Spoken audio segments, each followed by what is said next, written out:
I can officially say that I have been accepted to go study at Hanyang for a year.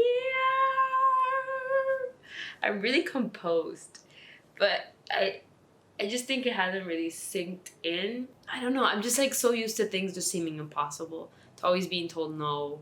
They accepted me, it's like, what? And I don't know why I have to be so shocked, because so many people get to do these things. Why not me?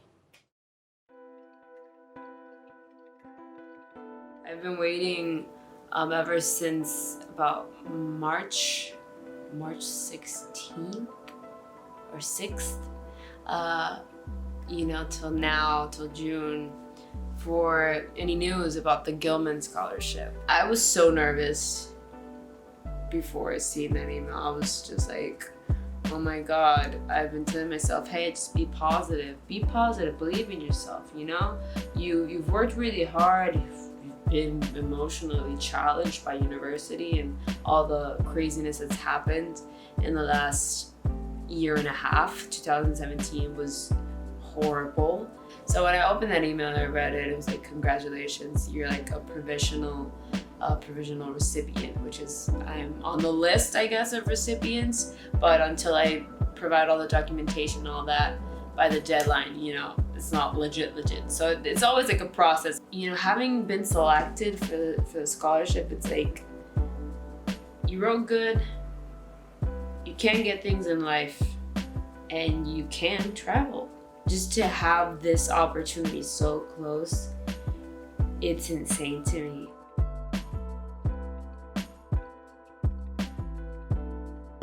I really feel like I need to get away. I need to have a new experience, because this life can get it's so repetitive, but more than that, it's so discouraging.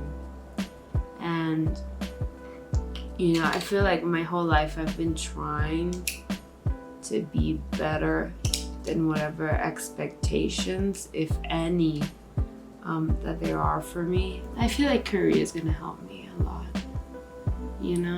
I really am gonna have to push myself to do things, because that's like the only alternative. But I hope that there will be opportunities for me there, and that I'll take them, because here if there are any opportunities, if pass by, I guess. So I'm tired also of just like living for moments that are coming or moments that are already passed. I want to have a present that I love, that I enjoy, that I'm happy to be in. So I hope that's Korea. We'll see about that, right?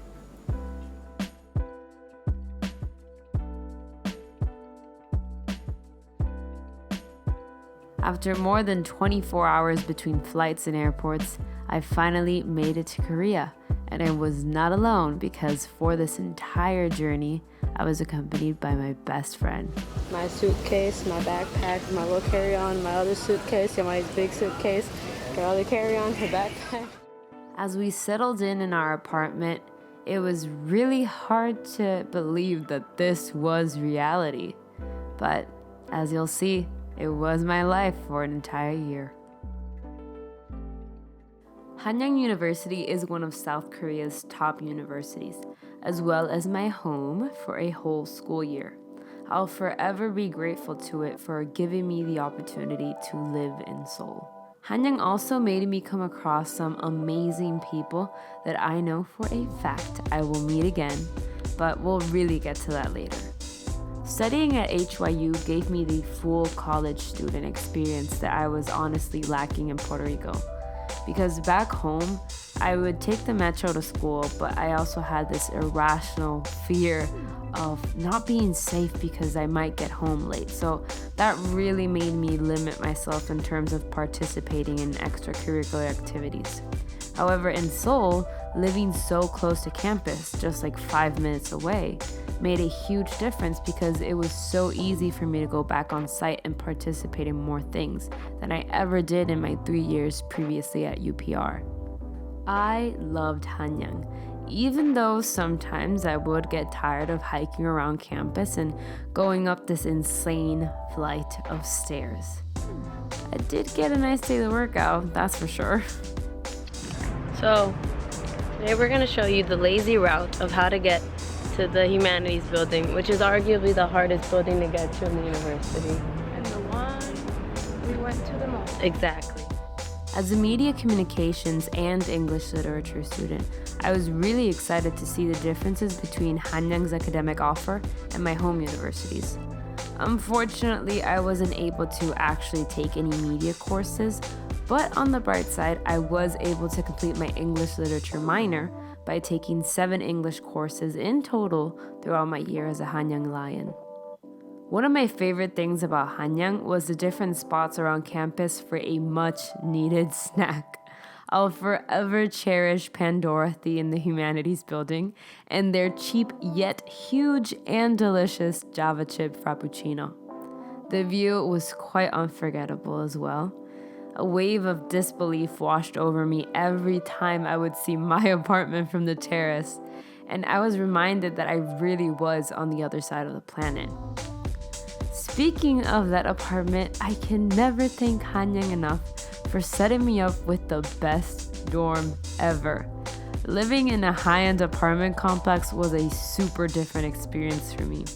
It made me want to work harder so that I could always live like that. In comfort and with a great view. Not necessarily a rich lifestyle, no, just a happy one. Because boy did that apartment make me happy. If you really think about it, everything we work for is so that we can eat at the end of the day. Sure, love, happiness, and self-fulfillment matter, but we're all just trying to eat. So living in a place like South Korea made eating not only fun, but really easy. I was able to try Korean food and join in on the culture of really sharing a meal. Whether it was street food, the convenience of delivery at home, and even by Han River. Or just sitting down with friends for some Korean barbecue. Being in Asia also presented some opportunities that I didn't have in Puerto Rico, like trying Thai food, Vietnamese cuisine, Chinese and Korean fusion, and even delicious Indian dishes. It was also really interesting to find familiar options.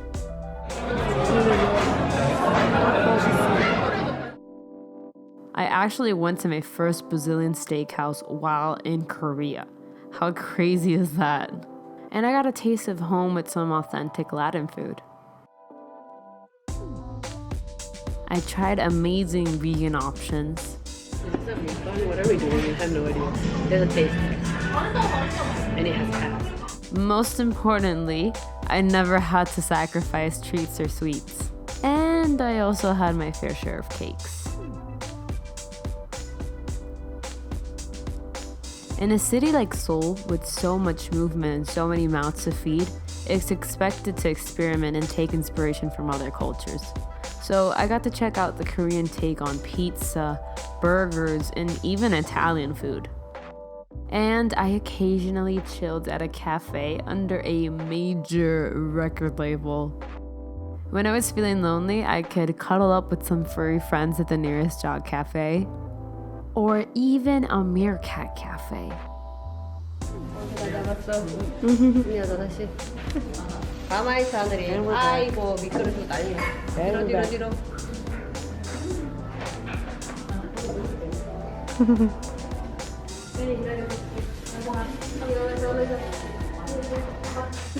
I learned how to do brunch the Korean way around the city. When I needed a late night snack, I could just head to the nearest convenience store. It wasn't all about spending won though, because I even got the opportunity to share my culture through food. I got to witness my new friends enjoy bites of my culture to the point where they decided to learn how to make it themselves. All in all, I think it's safe to say that when you're in Seoul, you'll be anything but hungry. One of the main reasons why I wanted to go to South Korea was public transportation.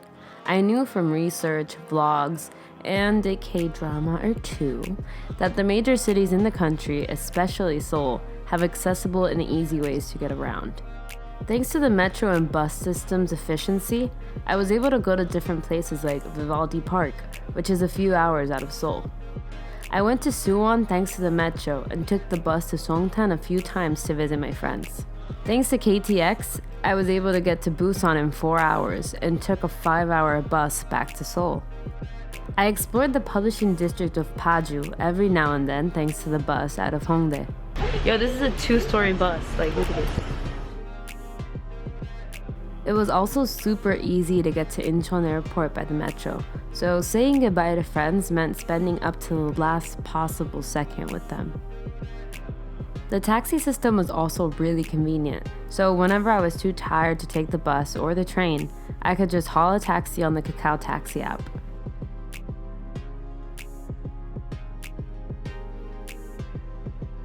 Getting around, meeting friends, and exploring new places was so easy and one of my favorite parts about living in Seoul.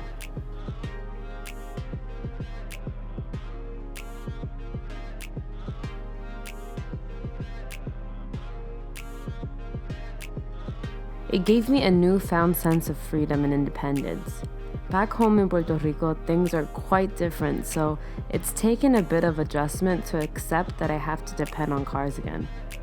Seeing the lifestyle in South Korea made me understand just how efficient public transportation can be. I hope that someday the bus and metro systems in Puerto Rico can be just as reliable and extensive as needed on the island. Since I had several ways to get around, I was able to visit various spots and do different activities. One of the must-see places in Seoul is Gyeongbokgung. The structure is over 700 years old. It was the main palace during the Joseon dynasty. I was in awe of the intricate designs all over the compound, particularly in the ceilings of the various rooms. To be somewhere with such a rich and extensive history was a really new experience for me, and I especially loved being able to run a hanbok at one of the stores nearby and fully immerse myself in the experience. It was almost like going back in time. I've always loved history and art, so I made sure to visit a few museums, like the National Korean Museum, the Hangul Museum, and the D Museum. Some of my favorite experiences from those were being able to not only learn, but also see old artifacts like jewelry and writing relics. But also in places like the D Museum, I got to see modern and colorful art. Another colorful and vibrant place that I visited was Seoul Tower. I remember that the first time I ever heard about it was on Boys Over Flowers, so I'll give credit where it's due. Being up on Namsan Mountain and taking in the cityscape on such a large scale was beyond overwhelming. If I thought that was impressive though, Lotte Tower was on a whole other, quite literal, level. The 6th tallest building in the globe did not disappoint. Lotte World was just a few hundred floors below. It happens to be the world's largest indoor park and is a great option for friends and families who want to escape the city while still being in the city. For those who want an even bigger theme park experience, Everland is a great alternative. It is a long metro ride out of Seoul, but totally worth the trip.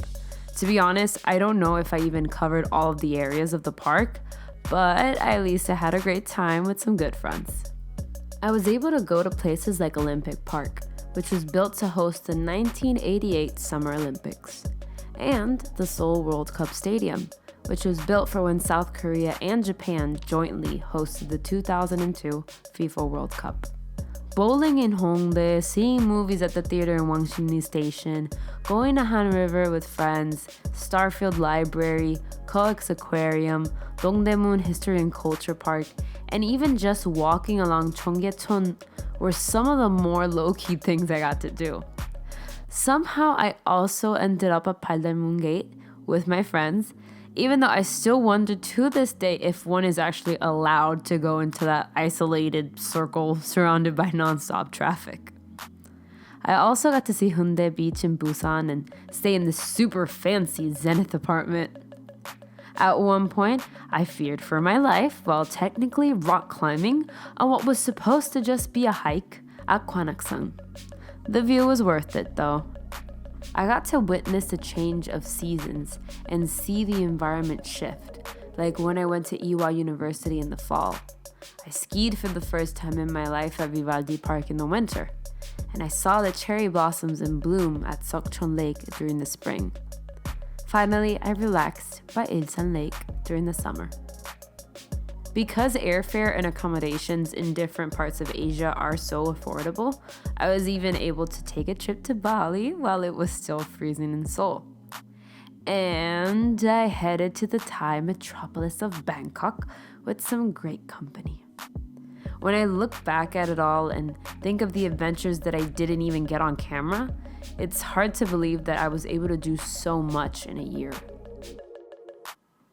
I feel like at this point, no one in the fashion and beauty industries can deny South Korea's presence and impact. When it comes to beauty, they're one of the top countries in terms of products and procedures to enhance one's appearance. And although I did purchase my fair share of K-beauty items, I really want to focus on Seoul in terms of fashion. Every season brings new trends, and I was able to see that firsthand by going to events like Seoul Fashion Festival in October 2018 and Fashion Week during March 2019. In my opinion, Seoulites in general are very stylish and always manage to look well put together. However, at these events, everything is elevated. During my time in South Korea, I got very lucky because I put my communication skills in practice when I became friends with the owners of a design company that had just started working on their own clothing line. After asking for favors through mutual friends, I was able to find a photographer and models for a photo shoot in late March with the company. It became a volunteer/unpaid intern hybrid type of situation because I genuinely just wanted to help, since they were letting me vlog the experience and I knew it was such a unique and rare opportunity. It was such a fun experience and I am so proud of myself for putting all the pieces together. It helped me become much more confident and truly believe that I can make things happen in terms of production. Later in May, I volunteered to do this for a second time. It was great for me to learn from behind the scenes, not only about the creative process of the shoot, but also being able to learn about the business aspect. Since I didn't get to take any media courses at Hanyang, I'm so grateful this opportunity showed up. Being in the right place and at the right time can do amazing things. Music is all around Seoul. You hear it at food establishments, stores, clubs, bars, and even on the speakers around a university campus.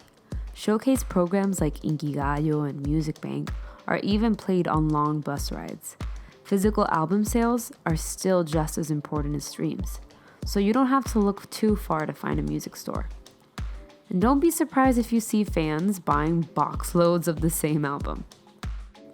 Norebangs, aka karaoke rooms, are a plenty, and so are events, especially fall and spring festivals at universities, which bring in different local artists to perform for a multitude of students.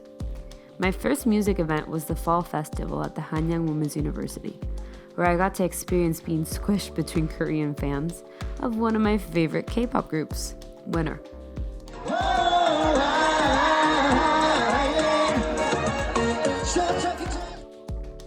I got to experience a different yet super fun vibe at hip-hop and independent label events, like Off-Root Festival in October and Hip Hop Playa in April. Thanks to those two festivals, I was able to meet one of my favorite artists, Jay Park.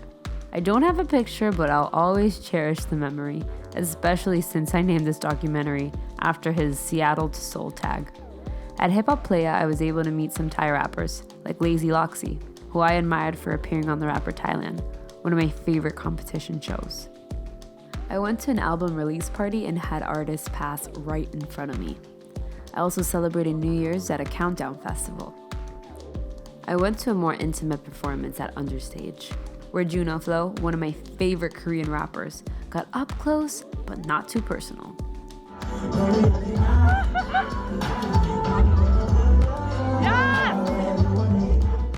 At one point, I found out that my favorite group from Kazakhstan, 91, was holding a performance at the Gangnam Tourist Information Center. They recognized me from YouTube, and I got to talk to them for a minute, which all just felt like a dream and a parallel universe came together to become my reality. I met artists like Lupi and Nafla and even got a signed album. A few weeks before I had to leave the country, my biggest Korean dream came true. Seeing GOT7 live in concert. And no one can tell me that Jinyoung didn't see me with that bright neon shirt. When it comes to music, my experience in Seoul was more than I could have asked for. But it's important to point out that even though my love for music is a personal experience, all of these memories involve more than just me or the artist. They're great memories with friends. This is my favorite part of the San Juan to Seoul experience, because if I hadn't made any friends, I wouldn't have grown as a person. At the end of the day, life isn't about the things we have. It's about our experiences and our relationships, because the feelings that we get from them are what really determine our happiness. And I can tell you that for a fact, my year in Seoul was literally the happiest year of my life. I'm grateful for the friends that treated me like family and beat me at chess. The ones who told me what made me look cute and what made me look ridiculous. The friends that made me feel welcome. The ones who took care of me. The friends who gave me advice and made me laugh. I'm grateful for the friends who never said no to an adventure. The ones who taught me how to ski or introduced me to boba and were always ready to dance. I'm grateful for the friends who like the same music as me. The ones who invited me to their birthday parties and the ones who came to my party. I made too many memories with too many people to count, and for that, I am grateful. Accepting that I had to leave Korea was extremely hard, but my adventure didn't end at those last few hours at Incheon Airport. Because I met amazing people in Seoul, I was able to go on this little trip that I like to call Angelita and Xiomari's US tour. It's pretty self-explanatory. From Seoul, we made a stop in China and headed straight to Los Angeles. There, I spent 4 days learning about LA life, thanks to the amazing Gaxiola sisters, Sydney and Kim. We met around New Year's and kept in touch throughout the year until we arranged to stay with them for a few days. It was a tour of great food, great views, and great company. I couldn't ask for a better introduction to the City of Angels. Whoa. Yeah. Whoa, yo no sé si Our next stop on the tour was New Jersey and New York City, but the real reminiscing began once we took the bus down in Washington, D.C. There, we were picked up by our one and only cheetah sister, Kamari. We got to catch up and reflect on the first few months we spent together in Korea. Halfway through our DC stop, Zach took over and we basically did the DC version of our food adventures in Korea. It's really amazing to see different aspects of your life cross over. I made all of these friends in Seoul, and here I was back in the States and reunited with them in a setting that was, ironically, foreign to how we were actually used to seeing each other. Going back to Puerto Rico was almost like a blur, since I kept jumping from place to place until going back home and becoming a tour guide myself, just a few days before starting my last semester of university. I made it from Seoul back to San Juan, and my journey across the globe officially reached its end.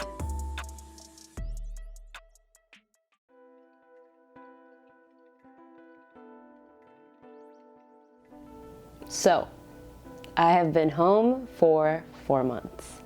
And I really wanted to wait until the last possible moment to do this because I feel like the last months have been really important to my reflection about my year in Korea. There are things that I miss, of course. I miss being able to go out as easily and even little things like going into my apartment after it was like freezing outside. And something that really has been bothering me a lot is recycling. I need to recycle. I hate so much that recycling isn't as important or as rigorous here as it is in Korea. And that's something that is so important in my opinion. But yeah, that's been a really big pet peeve. But on a serious note, when I look at all the videos and see everything that you've just seen, I really sometimes struggle to believe that that was my life. And honestly, before I did this whole application procedure and even try to go abroad, I really honestly didn't think that I would ever go to Asia, at least like in the immediate future, in my young years, my early 20s. And I definitely did not think that I would live there for a year. So I think that having had that experience and seeing how it changed me, because I just feel so much happier now.